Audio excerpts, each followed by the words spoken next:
Bonjour à toutes et à tous et bienvenue sur Kinédi. Aujourd'hui, j'ai le plaisir d'échanger avec Nicolas Brunet, kinésithérapeute, ostéopathe et ancien gymnaste de haut niveau qui a monté son cabinet à Paris spécialisé dans les pathologies sportives, le Centre Santé Sport. Nicolas donne des cours à l'INSEP, mais il est aussi préparateur physique auprès des danseurs de l'Opéra de Paris. Nicolas va nous parler des spécificités biomécaniques du corps du danseur et de la danseuse, ainsi que les pathologies liées à la hanche, au genou et à la cheville. Et il nous explique aussi le rôle du kiné dans la prévention et le traitement des blessures liées à la danse. Avec Nicolas, on a échangé sur la récupération, le travail cardio et la respiration qui représentent tous des enjeux pour les danseurs avant et après un spectacle. On va aussi aborder le cycle hormonal et la grossesse chez la femme sportive de manière plus générale. Quelles sont les blessures les plus courantes chez les danseurs? En quoi diffèrent-elles chez les danseuses? Quel mode de récupération est le plus recommandé après un spectacle? Comment augmenter les capacités cardio des danseurs? Nicolas répond à toutes ces questions et nous emmène dans le monde des danseurs qui sont des artistes mais qui ont les mêmes exigences physiques que les sportifs de haut niveau. J'ai une petite confession à vous faire. Je suis passionnée de danse moi-même, donc c'est vrai que je m'intéresse particulièrement à ce sujet et j'étais vraiment très heureuse d'interviewer Nicolas. Vous allez voir, cet épisode va vous emmener dans un autre monde, celui de la recherche de la perfection, de l'esthétisme jusqu'au bout des doigts et des orteils, et d'un art vivant qui nous permet d'apprécier la beauté du corps et d'admirer ses capacités infinies. Alors les amis, si vous aimez écouter ce podcast, j'en profite pour vous demander de prendre 5 petites secondes pour laisser un avis positif et si possible laisser 5 étoiles afin de permettre à ce podcast de continuer à grandir et de vous proposer des échanges enrichissants, intéressants avec des invités toujours encore plus passionnants. Merci et bonne écoute sur Kinédi. Bonjour Nicolas. Bonjour Gabrielle.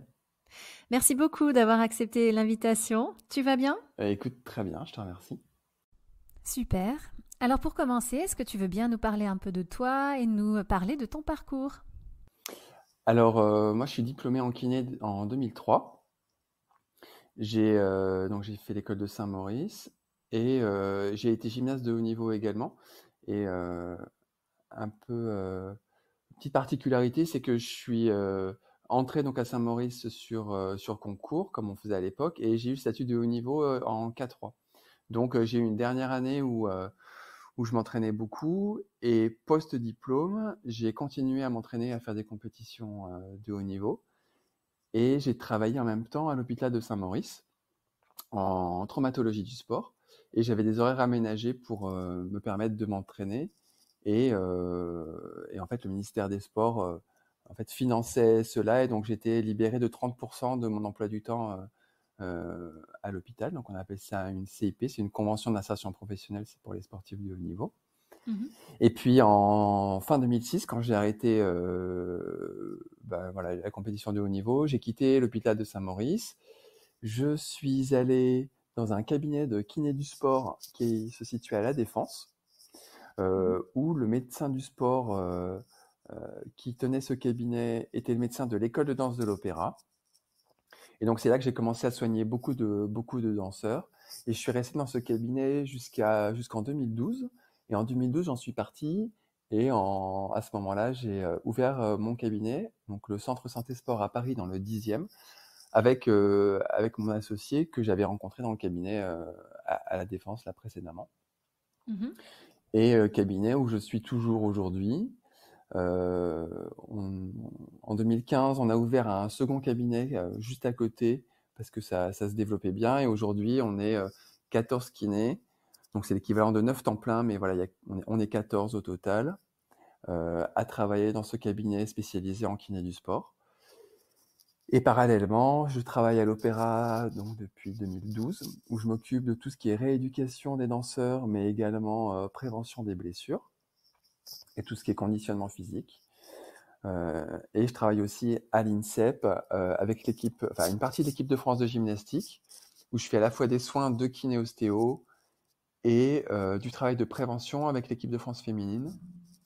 Et voilà. Et puis parallèlement, je suis aussi au niveau de la Fédération française de gymnastique, le kiné fédéral. Donc c'est moi qui m'occupe de coordonner le travail de tous les kinés au niveau de la fédération.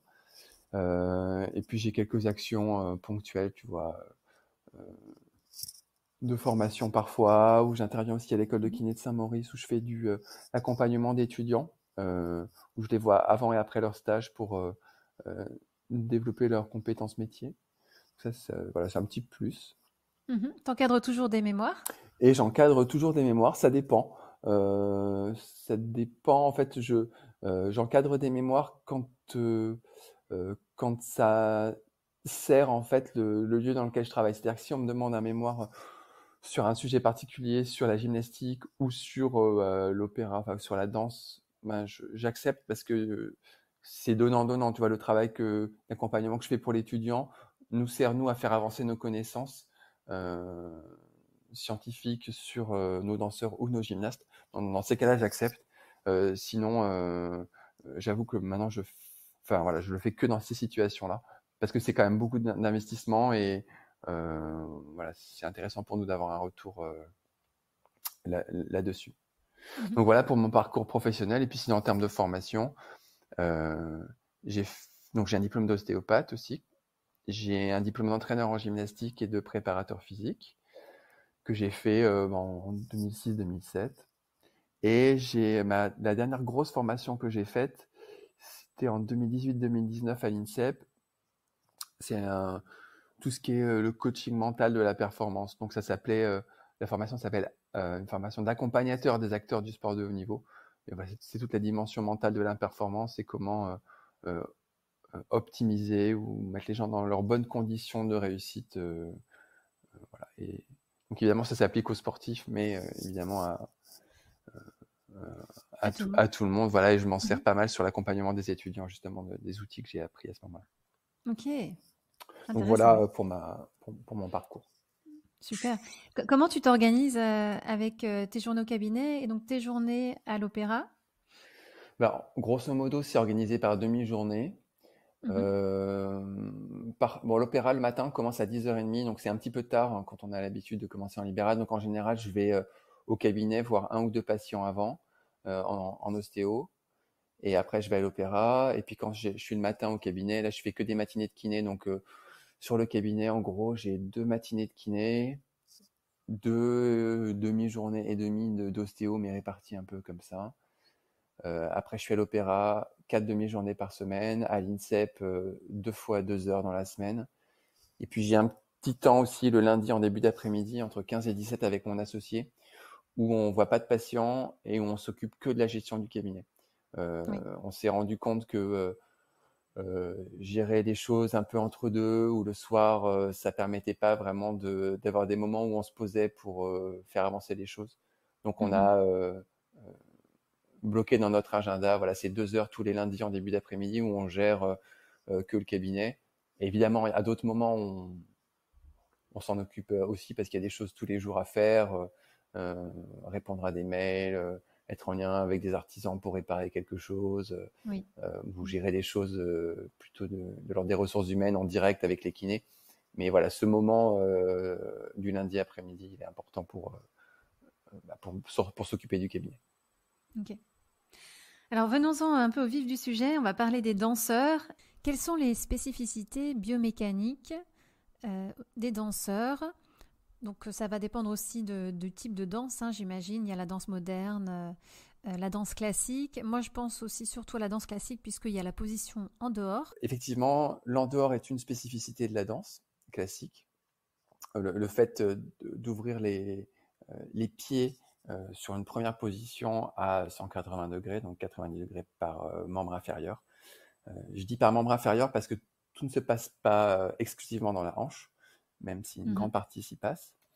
Donc ça, c'est une exigence technique, esthétique, qui a beaucoup d'impact sur le placement et des défauts de rotation externe de hanche ou de force des rotateurs externes de hanche peut entraîner des compensations, notamment au niveau du pied, et pas mal de pathologies. Donc ça, c'est vrai que c'est un point qui est assez important. Ensuite, il y a un autre point qui est important, c'est que au niveau du chaussage, les danseurs dansent avec ce qu'on appelle des demi-pointes, donc des chaussons assez souples, alors que les danseuses dansent avec des pointes. Donc ça, c'est un chausson qui est beaucoup plus rigide, avec une boîte au bout du chausson qui permet aux femmes de monter sur pointe. Donc elles ne sont pas en appui sur leurs orteils, hein, elles sont en appui sur leur médio-pied qui est inséré dans la boîte. Et souvent, elles mettent des protections aussi. Voilà, elles peuvent mettre des protections, soit des protections importantes en silicone, soit elles mettent du coton cardé qui permet d'avoir un confort de l'avant-pied, soit elles font juste du sparadrap autour de chaque orteil. Il y en a qui mettent rien du tout. Voilà, tout dépend des danseuses. Et puis il y a toute une préparation aussi de la pointe en amont. Oui. Voilà, avec un vernissage, la couture éventuellement du bout de la pointe, la pose des rubans, la pose des élastiques. Et puis les pointes sont faites. Enfin, chaque danseuse a sa marque, son modèle avec sa pointure et sa largeur, et un maker, c'est-à-dire la personne qui lui fabrique son chausson, qui lui fait de la manière qui lui convient le mieux. Donc c'est vraiment du travail très précis pour ce chaussage, ce que n'ont pas les garçons. Oui, oui, oui. Tu parlais tout à l'heure de la force des rotateurs externes de hanches. Ils sont quand même mis à rude épreuve, j'ai envie de dire, surtout parce que dans la position en dehors, est-ce qu'il faut un travail spécifique, les danseurs, justement, pour les renforcer? Alors, tous les jours, les danseurs prennent le cours de danse. Oui. Donc, c'est un cours qui dure 1h30, 1 heure à 1h30, qui est construit toujours de la même manière. D'abord, un travail à la barre. Donc, c'est-à-dire que le danseur se tient à une main et fait des exercices progressivement de plus en plus intenses, de plus en plus amples. Après, il y a un travail assez lent et de placement qu'on appelle au milieu, un peu plus lent, qui peut se rapprocher à ce qui a été fait à la barre, mais du coup sans se tenir, donc avec un travail proprioceptif plus important.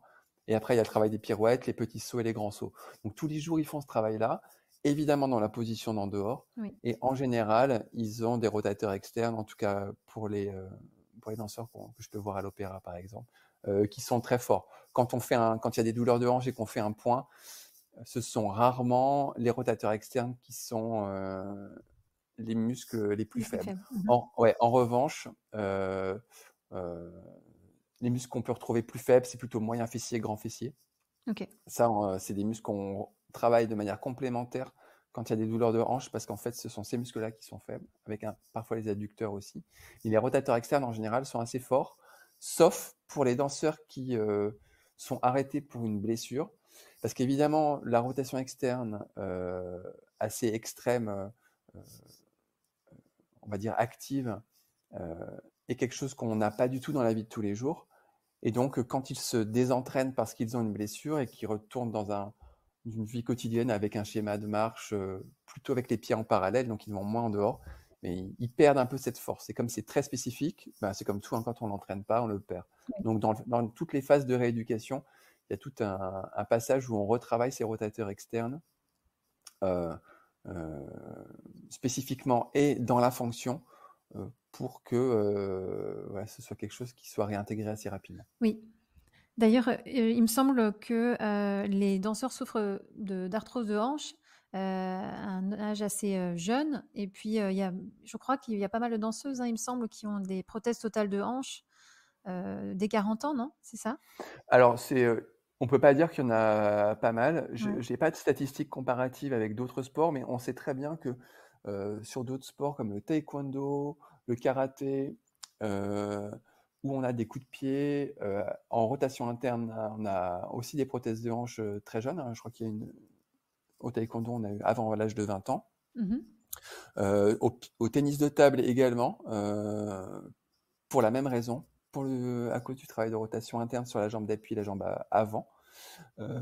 Et chez le danseur, on a également ce type de problématique, mais un petit peu différente. En fait, les danseurs qui ont une faible couverture de la tête fémorale sont assez avantagés en termes de souplesse, puisqu'ils ont des amplitudes assez importantes. Oui.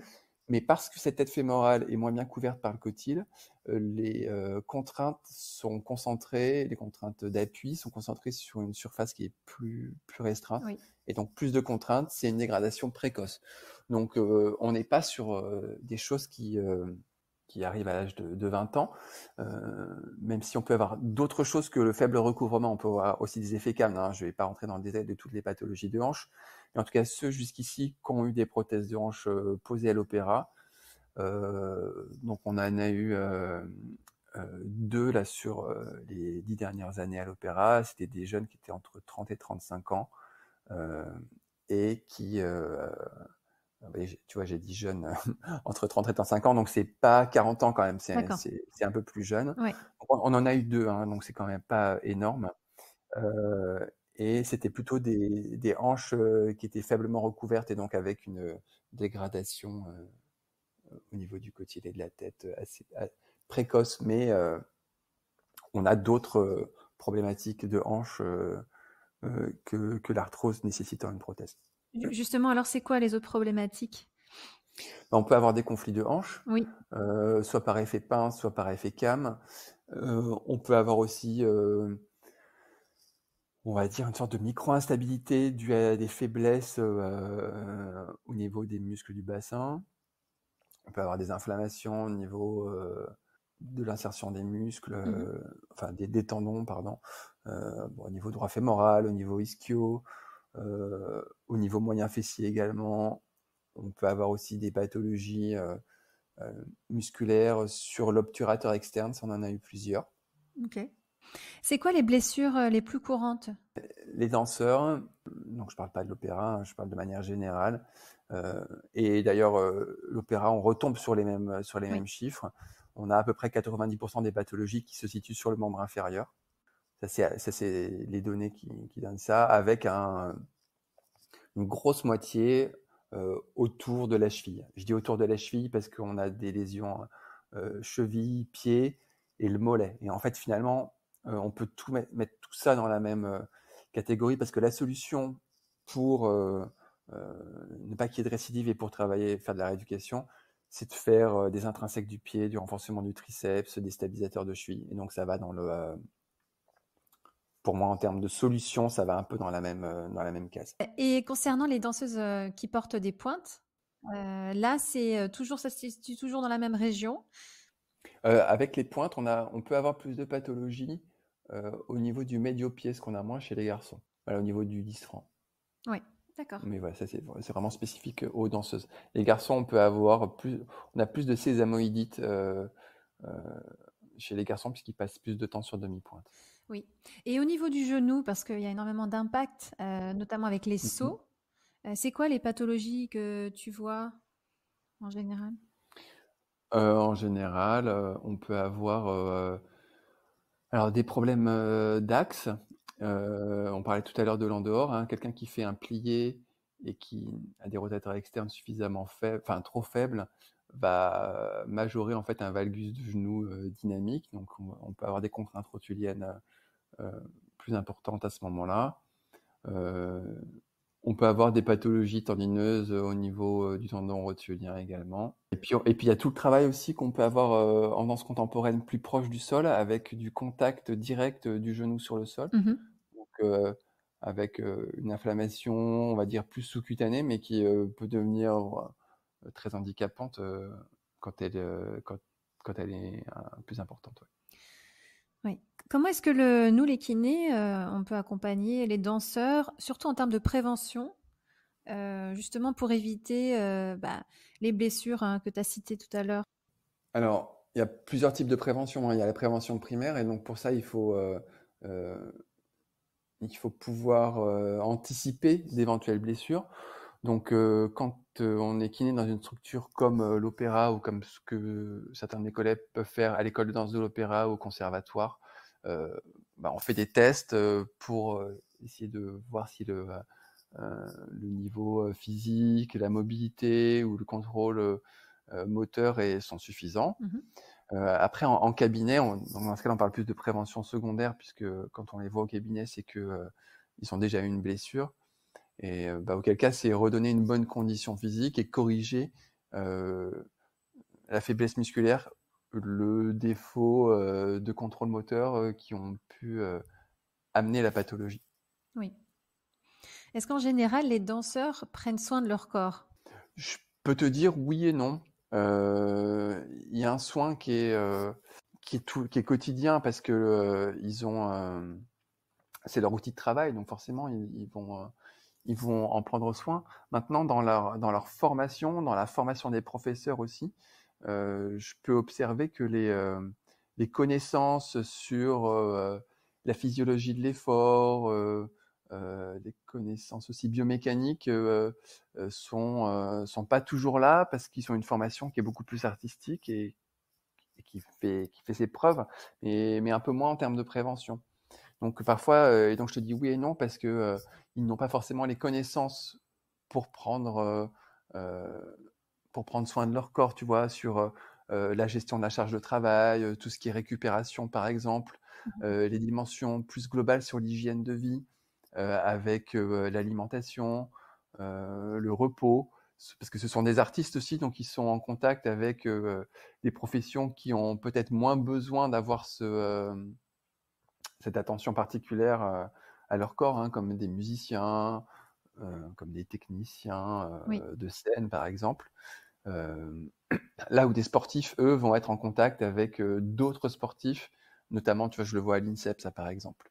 Mais ça, c'est quelque chose que je vois aussi au cabinet, avec notamment tous les danseurs qui sont intermittents du spectacle, qui, eux, ont des contraintes de contrats et des contrats qu'ils doivent assurer pour avoir leur cachet et pour pouvoir euh, montrer qu'ils sont présents, montrer qu'ils sont fiables.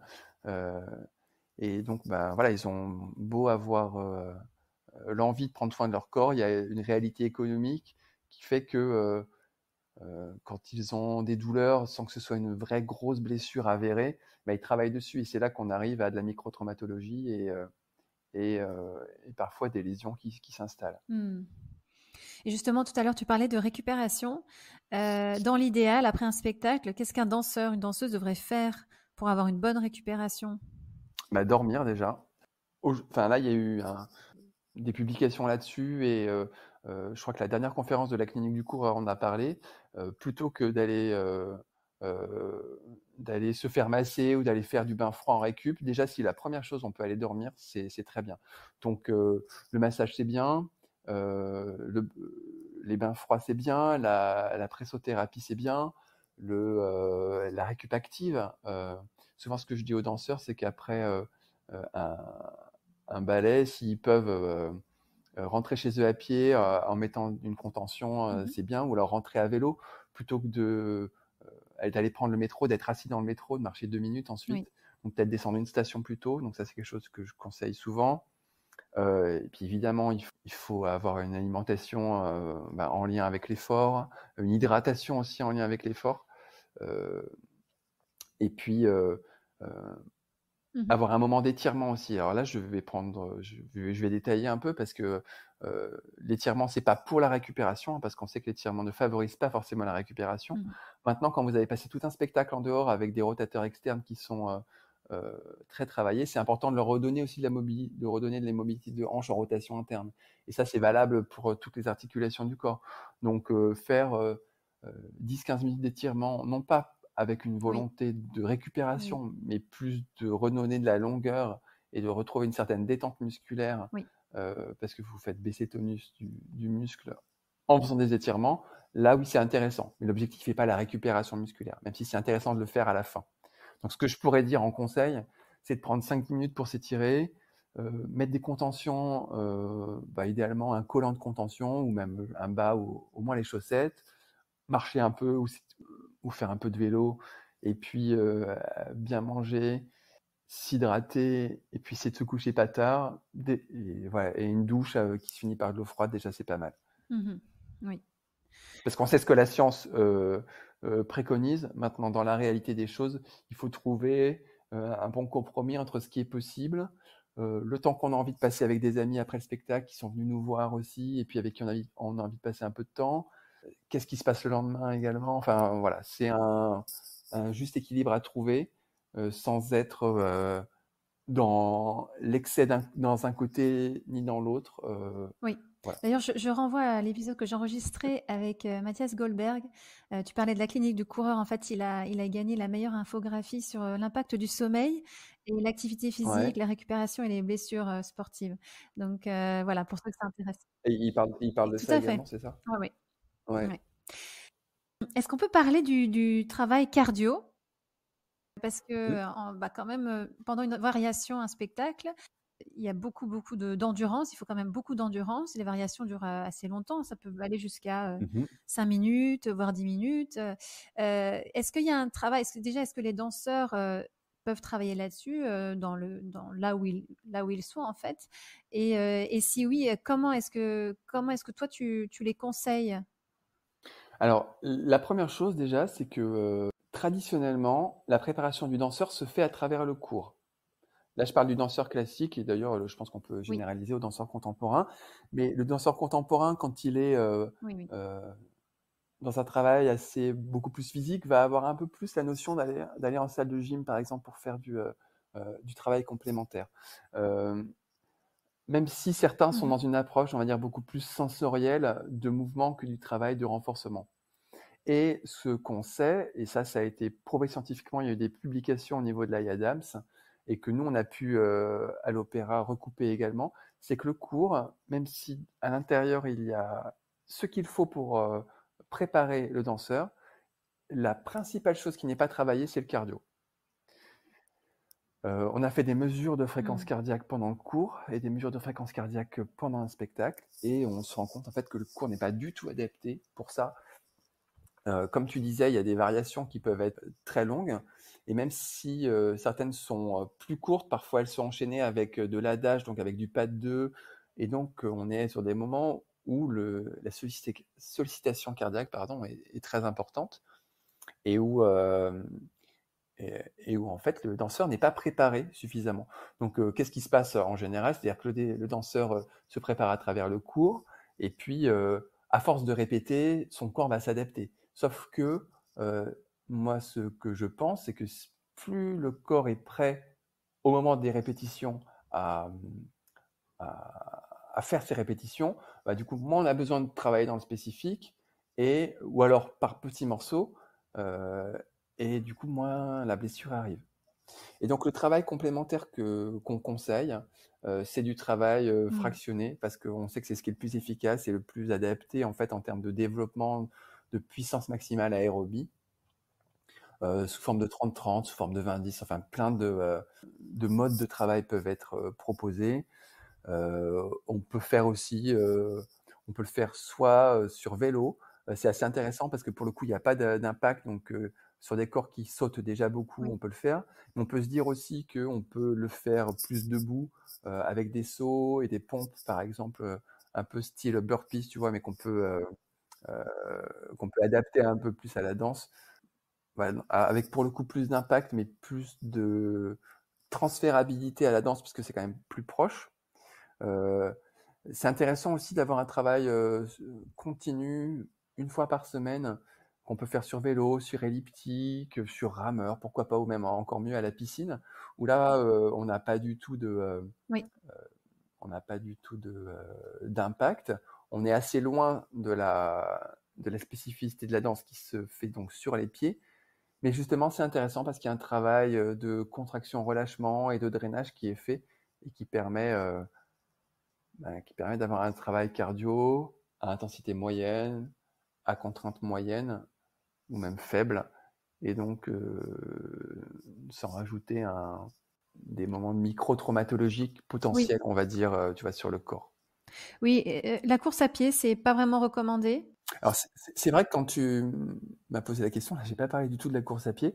Alors pour les danseurs classiques, c'est un peu particulier, comme ils ont pas mal d'en dehors, ils sont en général pas très à l'aise sur la course à pied. Mais certains le font, et encore une fois, c'est faire courir des gens qui n'ont pas l'habitude de courir, c'est toujours un peu problématique. Mais ça peut être intéressant. Mais voilà, il faut le caser à bon moment. Peut-être plus pour la danse contemporaine, hein, où pour le coup, on court beaucoup plus, parfois sur scène. Oui, oui, je vois ce que tu veux dire. On n'a pas parlé du travail de respiration chez les danseurs. Est-ce que ça, c'est quelque chose qu'ils savent faire déjà bien respirer?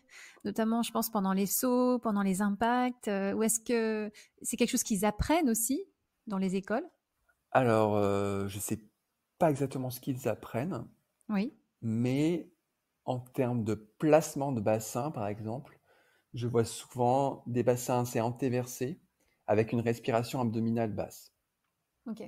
Et ça, avec un relâchement grand droit transverse, et même chez des danseurs professionnels. Euh, OK. je pense qu'il ne faut pas confondre une respiration abdominale qui va apporter du relâchement parce qu'elle est diaphragmatique et on va dire un bon brassage, tu vois, des viscères abdominaux qui va apporter de la détente, et c'est ce qu'on recherche pas mal euh, dans les moments de sophro, par Mmh. exemple, à une respiration qui va être aussi abdominale mais aussi costale basse, permettant d'avoir quand même un bassin qui est tenu et des grands droits qui ne se relâchent pas au moment de l'impulsion des sauts, par exemple. Oui. Et ce juste compromis entre les deux, il n'est pas forcément facile à trouver. Et on le voit souvent chez les danseuses au moment des impulsions des sauts. On peut avoir ce relâchement-là. Et souvent, on leur dit rentre le ventre. Et donc, qu'est-ce qu'elles font? En fait, elles font une inspiration pour que le ventre se rentre. Mais finalement, on n'a pas cette contraction du transverse qui doit être faite, elle, sur l'expiration Oui. et avec une respiration un petit peu plus haute. Voilà. Et en ça, je trouve que le travail de Gasquet, qui parle de double allongement, nuque dans un sens, coccyx dans l'autre, pour avoir Mmh. l'allongement du tronc avec une respiration finalement qui est assez fluide et assez intéressante. Et je me base pas mal là-dessus en termes d'image pour aider le placement du tronc et une respiration assez fluide finalement.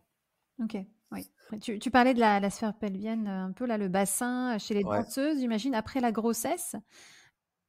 Comment ça se passe pour elles? Parce qu'elles doivent se réapproprier un corps, qu'elles ont entre guillemets «perdu», pendant 9 mois. Mhm. C'est là, est-ce qu'il y a des kinés? J'imagine qu'elles se font accompagner par, dans la rééducation du périnée, mais Ouais. Alors ça, on sait aujourd'hui que dans le monde du sport, de haut niveau, par exemple, et dans la population générale, on sait que on peut continuer à faire une activité physique pendant un moment, heu, qu'il faut commencer à enlever tout ce qui est saut autour de 4-5 mois de grossesse, oui. et que plus longtemps, la femme fait une activité physique pendant sa grossesse, mieux elle se sentira, Ouais. plus facilement se passera l'accouchement et mieux sera la santé du bébé parce qu'il y a une meilleure oxygénisation Mmh. du placenta. OK. Donc, on ne peut pas dire qu'il y a un arrêt de 9 mois. Et nous, on le conseille aux danseuses qu'on suit au cabinet ou même à l'opéra. L'activité physique pendant la grossesse est vraiment souhaitable. Mmh. Alors évidemment, hein, il faut que ce soit bien dosé et que la future maman soit dans un état de forme lui permettant de le faire. Mais voilà, ça c'est favorisé. D'ailleurs, si ça intéresse, il y a des guides qui ont été édités par le ministère des Sports et de la Santé sur la maternité et le sport, sur le sport de haut niveau et la maternité également, Mmh. sur les 2 dernières années là, qui ont été fait en collaboration avec l'INSEP. Donc ça, je peux donner les références également. Donc ça, c'est important. Euh, et il y a par ailleurs, comme tu le disais, donc tout le travail à faire au retour de l'accouchement. Donc que ce soit au cabinet ou à l'opéra, la première chose déjà, c'est de récupérer voilà, de l'accouchement. Il faut aussi que la maman profite de son bébé. Puis quand elle est prête à revenir sur un travail plus physique, il y a déjà la rééducation du périnée à faire, et puis tout l'accompagnement de réathlétisation avec le travail abdominal, le travail donc là pour les danseuses de mobilité du bassin, parce que à force d'avoir le bassin antéversé pendant la grossesse, on perd aussi une certaine mobilité. Oui. Le travail de tonification abdominale, de conditions physiques générales, à mettre parallèlement avec l'allaitement qu'il faut à un moment arrêter. Alors ça, c'est un peu au choix de chacune. Mmh. Et c'est vrai que hormonalement, il y a des choses différentes pour la maman quand elle allait et quand elle allait pas. Et que si, on sait chez la sportive, il y a un objectif compétitif, c'est plus, donc le corps est plus engagé dans un travail athlétique quand l'allaitement est arrêté. Mmh. Mais on a eu des exemples de très grandes championnes euh, dans le judo récemment qui ont fait, qui ont continué l'allaitement et qui sont repartis sur des compétitions. Donc c'est possible aussi. OK. Donc je vais pas avoir un discours tranché là-dessus parce que chaque cas est singulier, chaque envie est singulière et il faut l'écouter. Et nous, en tant que professionnels de santé, on peut donner des conseils, mais il faut aussi écouter l'envie de la maman. Donc, même si on dit qu'il y a un moment, il faut arrêter l'allaitement pour avoir une condition physique optimisée, on va dire, bah, c'est une règle qui n'est pas forcément vraie. Et on a eu pas mal d'exemples là-dessus.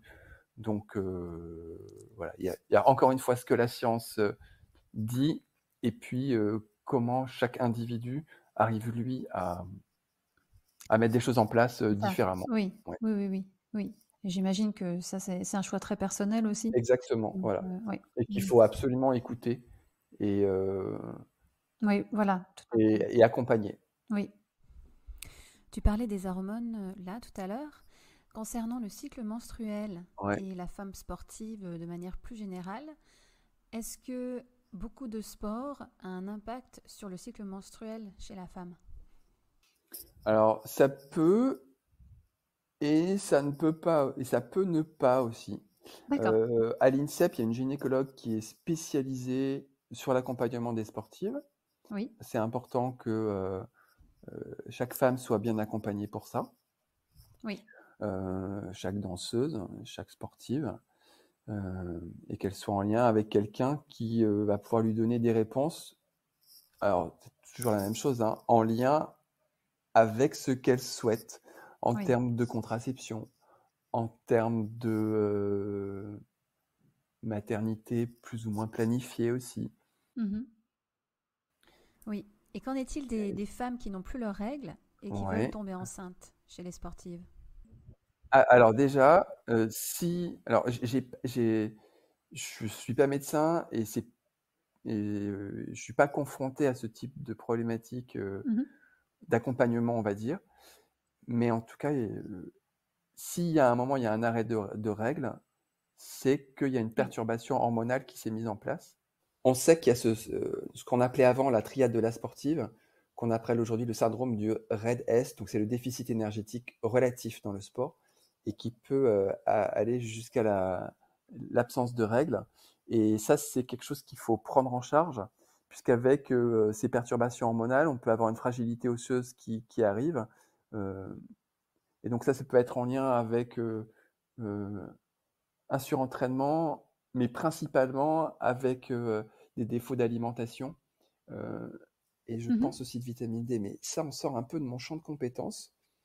Donc, ce serait mieux, si tu veux avoir plus Un médecin du d'informations, sport, oui. d'être en lien avec Mmh. un médecin du sport ou un gynécologue, voilà. Mais les troubles du cycle, voilà, du coup, ce sont accompagnés d'une plus faible densité osseuse avec plus du risque de blessure aussi parce qu'il y a une réduction de la force et des Oui. capacités de faire performance. Euh, Puis ça va avec tu vois, tout ce qu'on peut avoir dans le surentraînement avec une baisse de la concentration, de l'énergie, des troubles psychologiques, tu vois, qui peuvent être associés. Et puis quand c'est chez non pas une femme, mais une jeune fille, tu vois, qui est en phase de croissance, on peut avoir euh, un développement qui peut être un peu ralenti, qui en général est rattrapé ensuite, hein, mais voilà, et puis avec voilà, plein de troubles associés. Donc ça, ça nécessite un accompagnement médical, pardon, beaucoup plus que juste l'accompagnement kiné. Et Et puis si c'est une mineure, remettre en lien les parents dans Oui, la oui. boucle aussi. Mm. Toi, Nicolas, alors d'un point de vue plutôt large, hein, là, cette fois, qu'est-ce que tu aimerais voir évoluer dans la kiné en France? Qu'est-ce que j'aimerais voir évoluer? Mhm. Euh, Alors, ce que je peux déjà te dire, c'est que donc depuis 20 ans que je suis diplômé, j'ai vu le métier déjà beaucoup évoluer et positivement. Positivement et un tout petit peu négativement aussi. Quand Oui, j'ai fait mon DU de prépa physique, donc 3 ans après mon DE, je me suis rendu compte qu'on était complètement à la rue niveau scientifique, que ce que j'apprenais était pas du tout basé sur la science. Donc quand j'ai vu arriver toute cette vague EBP depuis quelques années, j'ai trouvé ça vraiment très très bien. J'ai trouvé mhm. ça très bien, mais avec un petit bémol, c'est que très souvent on parle de l'EBP avec, tu sais, ce triptyque euh, science, expertise du praticien et puis singularité du patient. Je trouve que dans la pratique, on peut avoir tendance à oublier l'expertise du praticien et la singularité du patient et vraiment Oui. rester sur des protocoles très établis et pas Mhm. forcément bien les adapter aux patients. Ça, c'est vraiment la première chose que je peux dire, que je peux observer, notamment Oui. sur des échanges, parfois sur des réseaux sociaux ou même voilà, entre praticiens de temps en temps. Donc ça, c'est le premier point que je peux te dire. Le deuxième point, c'est que comme le BP, comme on va dire plutôt on va dire des méthodes de traitement EBP sont basées sur des choses qui sont scientifiquement montrables et que les différences interindividuelles entre les praticiens euh, apporte beaucoup trop de biais, on se rend compte que qu'on va vers une pratique beaucoup plus hands-off, euh, Mhm. avec des choses qui ont été montrées plutôt sur du travail de renforcement. Et moi, c'est tout à fait la philosophie que j'ai depuis très longtemps au cabinet. Et d'ailleurs, c'est avec cette philosophie-là qu'on a monté le cabinet pour rendre les patients acteurs de leur rééducation, qu'ils soient autonomes et qu'ils rentrent chez eux avec des outils pour pouvoir s'en sortir tout seuls. Donc ça, c'est vraiment très bien. Mais on en oublie un peu tout le travail manuel. Alors évidemment, qui dépend de la qualité, on va dire, technique de chaque praticien, de sa sensibilité, de ce qu'il peut ressentir avec ses mains. Et donc je trouve qu'on en oublie un peu ça aujourd'hui, mais je pense que on va retourner vers ça, puisque c'est un peu comme tout, tu vois, quand on part dans un excès dans un sens, après on va dans un excès dans l'autre, et puis après les choses s'équilibrent. Donc je pense qu'on va aller vers ça. Alors je sais pas, tu me demandais qu'est-ce que je souhaite pour la profession.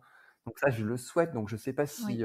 je pense qu'on va aller vers ça parce que je le souhaite, mais je pense que c'est un équilibre qu'on va retrouver euh, sur le toucher, et c'est quand même important de toucher les gens euh, avec Oui. évidemment un cadre déontologique, hein. Mais moi, je le vois en ostéo, et c'est vrai que je pense que l'OBP, c'est très bien parce qu'il faut qu'on soit dans un cadre scientifique qui nous donne des clés sur lesquelles, enfin, un socle sur lesquels on peut se baser. Et c'est important aussi qu'on sache sortir de ce cadre et qu'on sache quand on en sort et quand est-ce qu'il faut y re-rentrer et quand est-ce qu'on s'autorise en fait à en sortir. Euh, et, et parfois, il faut tester des choses chez les gens parce qu'il y a des choses qui, même si ça fonctionne chez 90% des gens, on sait qu'il y a toujours des patients avec qui ça va pas fonctionner et avec qui il faut s'autoriser. Et avec les Oui. danseurs, ça je le vois beaucoup parce que il y a une composante émotionnelle sur la blessure, sur la manière dont ils appréhendent le mouvement, et, euh, et donc voilà, voilà, voilà. Et comme je parlais tout à l'heure de certains danseurs qui ont une approche très sensorielle, euh, ça, je pense que dans l'approche qu'on peut avoir pour soigner des danseurs, accepter de faire des compromis avec eux sur les quantités parce qu'ils sentent que ça fait trop travailler tout ça, c'est vraiment une négociation qu'on doit avoir avec eux, et une approche singulière. Après, sur comment je souhaite voir la profession évoluer, euh, voilà, je pense que c'est surtout ça, peut-être un peu plus de travail manuel et donc un petit peu plus d'humanité, je dirais. Mhm. Mais, mais je te le mets au conditionnel parce que je vois bien chez les jeunes kinés avec qui je travaille dans mon cabinet, ceux qui travaillent moins manuellement. ont quand même une approche très humaine et je pense que c'est très dépendant des kinés en fait. Oui, oui, oui, tout à fait. Alors, j'en arrive à ma dernière question, Nicolas. Dans 10 ans, dans l'idéal, comment est-ce que tu vois ta pratique?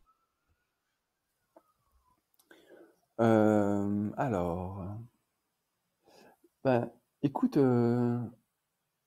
l'équilibre que j'ai aujourd'hui entre le cabinet, euh, l'opéra, la gymnastique me plaît. Euh, j'ai eu une petite fille l'année dernière, donc Félicitations. merci. Mais du coup, tu vois, j'ai réussi à. Non, je vais pas dire j'ai réussi. Euh, j'ai modifié un peu mon planning pour être disponible pour elle. Donc aujourd'hui, j'ai pas envie de développer autre chose que ce que je fais aujourd'hui. Je suis vraiment très satisfait de ma pratique. Après, peut-être que j'aurais envie d'être un peu moins à Paris, mais j'en sais rien. Je vois pas en tout cas de grosses modifications. Le métier de Mhm. kiné me plaît, le lien qu'on peut avoir avec les gens, l'accompagnement, et puis quand je te dis le lien, c'est aussi la richesse des Oui, rencontres qui fait que on s'ouvre à d'autres sensibilités, d'autres cultures. oui. Et Ouais, puis c'est c'est vrai que tu intéressant. es dans un univers très varié entre l'INSEP, l'opéra, le cabinet. Oui, et puis et très stimulant.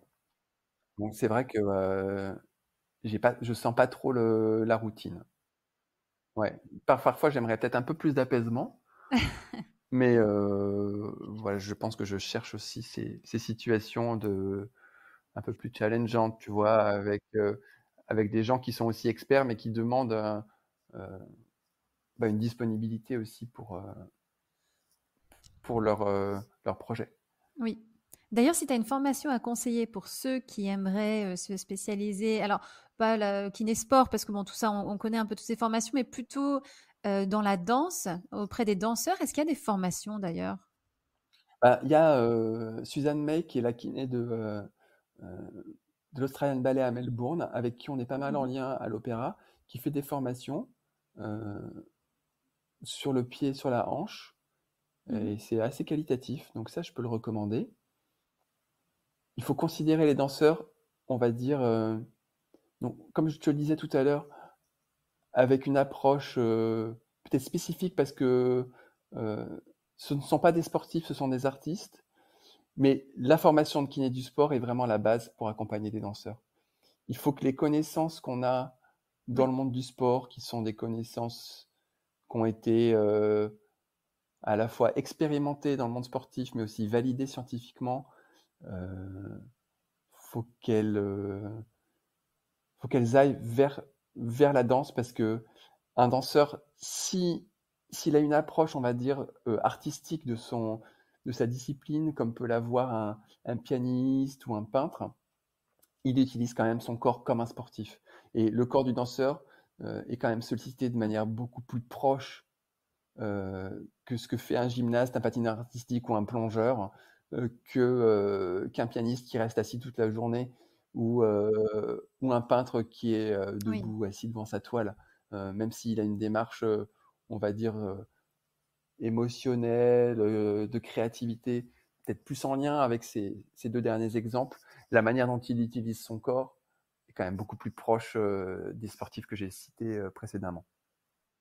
Donc il faut avoir un peu on va dire, d'appétence artistique, de compréhension de ce qui peut se passer pour ces danseurs, mais avec un socle de connaissances qui correspond à ce qui se passe dans le sport. Et donc je pense que la formation de kiné du sport, en premier lieu, elle est importante. Et pas une formation, parce que parfois je vois des formations kiné des artistes, et dedans il y a de la danse. Mais sauf qu'en fait, comme je te le disais juste avant, un corps de danseur, c'est quand même très éloigné d'un corps de pianiste. Et donc, je ne comprends pas comment on peut mettre dans le même moule, en tout cas en termes de formation de kiné, mm, euh, voilà, peut-être à part un ou deux modules, on va dire sur la socio ou sur la psycho de l'artiste, ok, mais sur la manière dont le corps physiologiquement, biomécaniquement est utilisé, on est quand même beaucoup plus proche du sport. Oui. Bah, écoute, merci beaucoup Nicolas pour toutes ces explications. Je pense que ceux qui connaissent pas trop le monde de la danse auront appris plein de choses. Et Avec plaisir.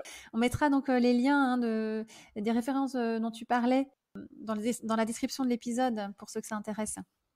Oui, je vais te donner les références. Super, merci et puis bonne journée.